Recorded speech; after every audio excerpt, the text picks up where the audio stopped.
quien resulte responsable.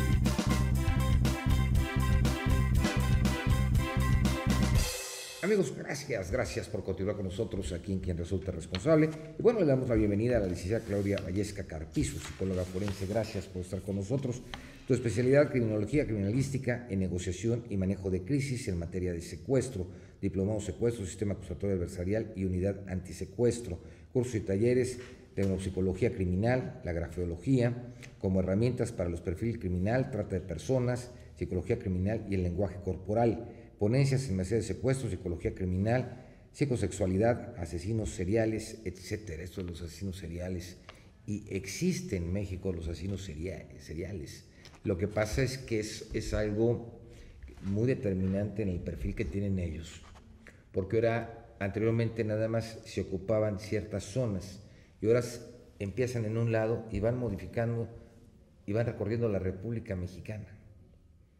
Y como no tenemos una base de datos a nivel nacional, no se detecta.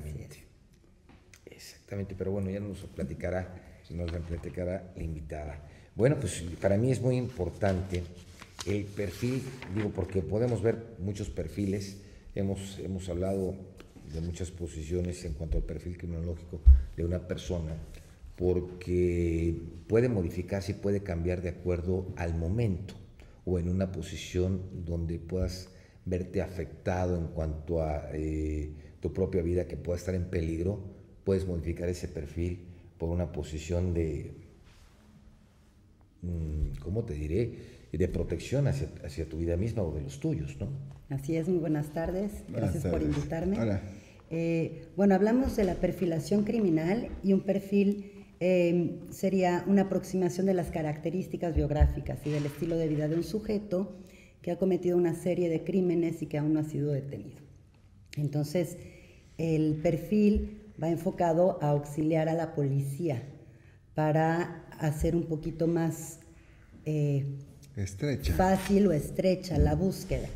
Bueno, aquí me habla de rasgos y motivaciones, ¿no? Generalmente cuando buscamos lo que es el perfil criminológico de una persona, ¿no?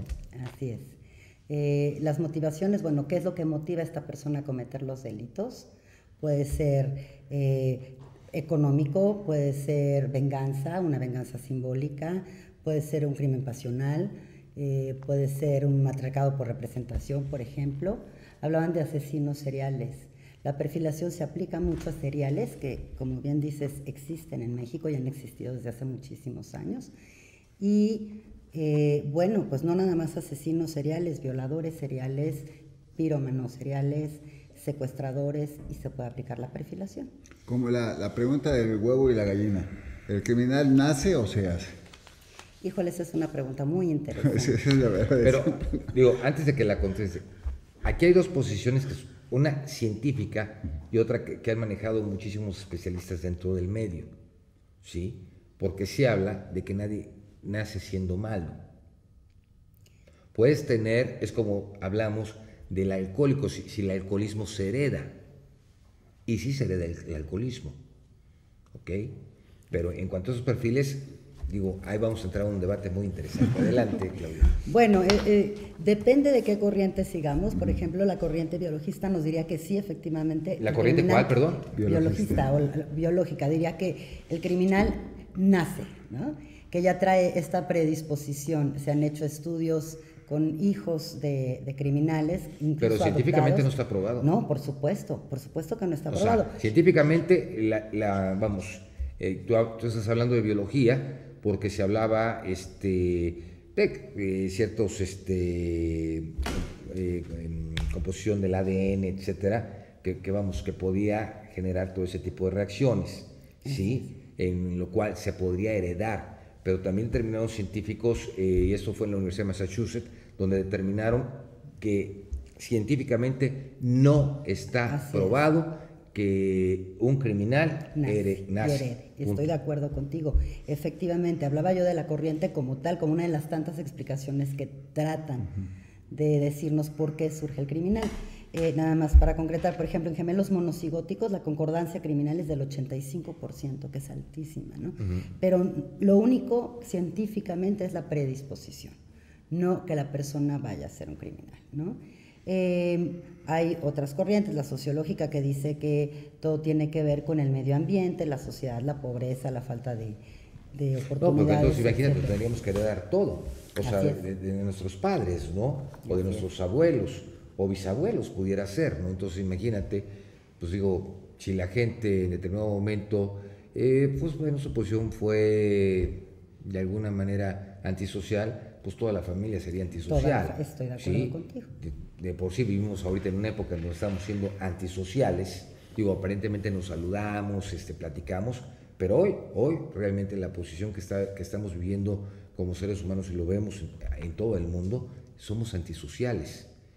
Compartimos ciertas cosas, pero a la vez estamos muy a la expectativa de lo que está pasando alrededor del mundo, porque no sabes si estás de repente conviviendo y ves un loco pasa y avienta un portafolio y no sabes si es un explosivo, ¿no? Entonces, ¿se hace? Se hace. Sí, digamos que sí. Son una serie de factores que le llamamos nosotros factores criminógenos, predisponentes, preparantes y desencadenantes. Fíjate que aquí en nuestro país se empezó a manejar mucho todo esto, Enrique, probablemente tú debes de acordar, probablemente tú también, Claudia, y parte de nuestro auditorio, el famoso Goyo Cárdenas, ¿sí? Que fue cuando se empezaron a manejar mucho los perfiles. Pero en aquel tiempo lo manejaba todo César Lombroso, ¿no? Todavía existía César Lombroso. No, pero decía que el criminal era de acuerdo a sus características físicas. Sí, claro, pero vamos. De ahí empezaron a hacerse muchos estudios de los perfiles psicológicos en base al Goyo Cárdenas, ¿sí? O del señor del corbatón. Y es cuando empezó realmente a agarrar, y aquí en nuestro país manejar ciertas posiciones por la conducta, o sea, porque realmente del Goyo Cárdenas o del pozolero no fue uno, ni dos, ni tres, ni cuatro los homicidios. Entonces ahí surgió la criminología como ciencia en esa época, ¿o ya venía? No, la criminología nace muchísimo antes. Okay. Y hablando de perfiles, efectivamente, México viene con un atraso impresionante contra otros países. Tenemos un atraso de cerca de 60 años.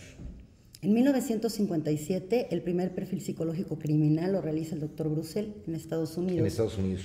Había un bombardero que andaba por ahí poniendo bombitas en Nueva York, puso como 32 bombas. Sí, él prestaba sus servicios para el Federal Bureau de Investigaciones, para el FBI. Así es, y le piden que realice un perfil y él dice, es un hombre de dentro de 40 y 50 años, que si es un inmigrante, vive con su madre, el día que lo detengan va a traer un saco cruzado, abotonado. Y fue muy preciso, no vivía con la madre, vivía con 2 hermanas, pero fue muy certero, ¿no? Entonces se considera el primer perfil. Es que uno de los problemas que tiene nuestro país, auditorio, Claudia, Enrique, es que realmente el perfil criminal no se hace dentro de las indagatorias correspondientes. Sí. No entra como base dentro de la etapa de la carpeta de investigación. ¿Por qué? Porque realmente no se busca el perfil, porque lo mismo es la persona, digo, ahorita vemos que está sucediendo tanta persona embolsada en diferentes partes del país, porque es lo más sencillo, porque inmediatamente lo etiquetas como delincuencia organizada, ¿ok? No hay un perfil criminal que pueda determinar quién lo hizo, o sea, puedes determinar, podemos agarrar y retroceder el tiempo cuando agarran a este menor de edad, y explica en algunas grabaciones cómo pasaba la sierra, etcétera, etcétera, etcétera, para desmembrar el cuerpo, embolsarlo y posiblemente tirarlo. Bueno, pero es que en algunas ocasiones las sentencias de hace un tiempo sí manejaban el nivel criminológico del delincuente a la hora de dictar una sentencia. Sí, pero eso se hacía por medio de un estudio psicológico en determinado momento, mal llamado. Decía el juez, a ver qué nivel de peligrosidad tienes, mínimo, medio o máximo. Sí. Y ya dependiendo de esos 3 parámetros que imponían la sentencia. Enrique, pero eso se modificó de acuerdo a... Sí, pero te voy a decir una cosa, aquí ahora sí que el especialista nos va a dar la razón, o no. Al momento que tú estás siendo sujeto a un proceso, tu situación completamente emocional, psicológica cambia. Por supuesto. Completamente. O sea, no puede ser, tú puedes hacer un estudio psicológico afuera y otro adentro, y van a ser totalmente diferentes. Ahora lo vimos a Come Ocho Orejas.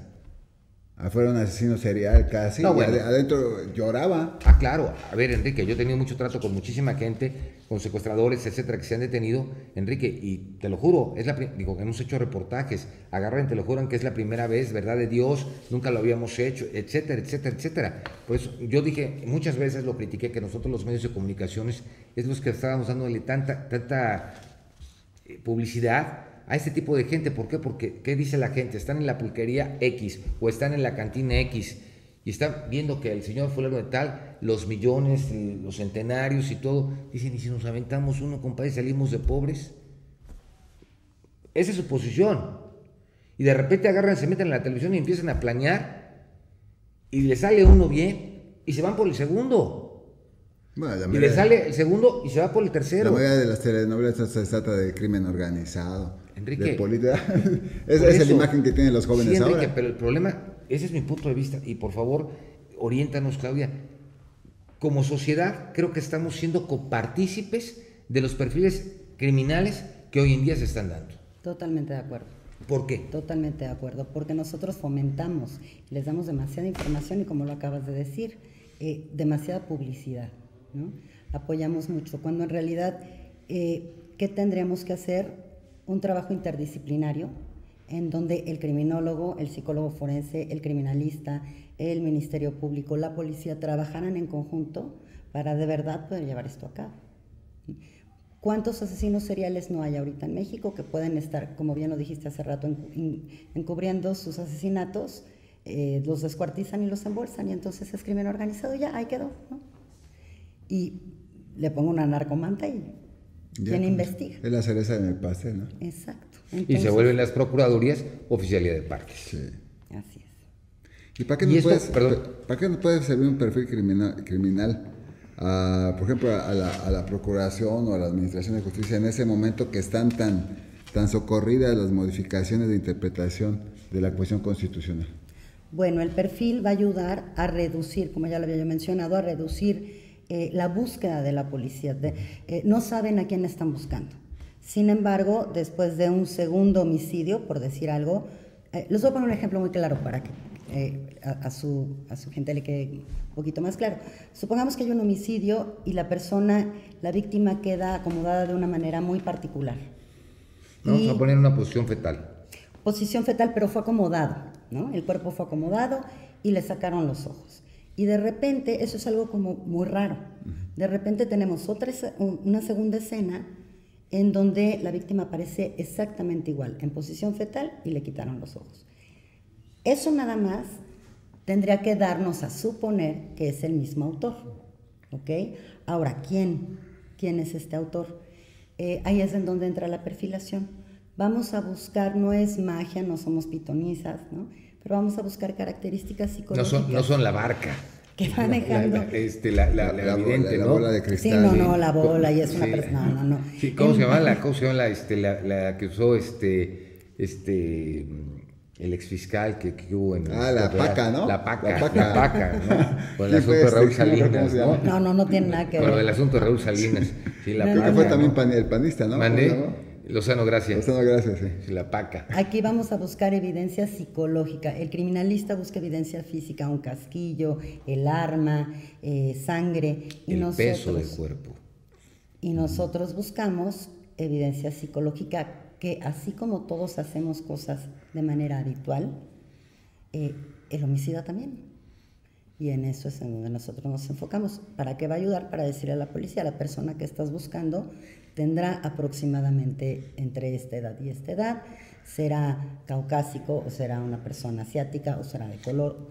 ¿Por qué se puede determinar que es una persona caucásica, que es una persona de color o más o menos su estructura ósea? ¿En qué nos podemos basar? Porque también han existido muchísimos errores en cuanto a las medias filiaciones. Sí, por supuesto. Bueno, una de las cosas importantes es, generalmente, por ejemplo, en los violadores tienden a violar a gente de su misma raza. Eso es lo que nos muestran las estadísticas. Eso no quiere decir que una persona de color no pueda violar a una persona blanca, pero las estadísticas muestran que la tendencia Pero es, las estadísticas se hacen regla. Pues tenemos que basarnos en algo, ¿no? Pero no puede ser una regla. No es una regla, pero es una de las características que nosotros tomamos. Sí, o sea, de 100, pone 90 son así, 10 entonces, no. Entonces, nosotros sacamos lo que llamamos perfiles tipo, que se basan en eso, ¿no? En características de las personas. Un perfil tipo sí se basa en características que tenemos muy claras porque se hacen ya con personas que han sido sentenciadas. Y entonces ya podemos decir, a ver, esta persona qué edad tiene, cómo es, qué hizo, cómo lo hizo, todo lo que hablamos de modus operandi. Pero no tenemos una base de datos. No hay base de datos. ¿No es malo? No, por supuesto que es malísimo. No tenemos ni siquiera una base de datos de ADN, que eso debería de ser una base de ADN. Te cuesta el estudio, te está costando $5. Eso se podría, al momento que pides tu licencia, hacerte el examen, meterle una base de datos, porque eso va a permitir tener información, y hoy la información es lo que permite. Es por eso que te digo que aquí en nuestro país y en algunos países de Sudamérica estamos en pañales. Vamos a un corte y continuamos platicando de este tema que es tan interesante aquí con la invitada Claudia Vallesca Carpizo. Ayúdenos a dar con quien resulte responsable. Participe con sus comentarios en nuestro correo de voz. Síguenos en Facebook y en Twitter, @QRRTV, y en nuestro correo electrónico, quien resulte responsable, @hotmail.com.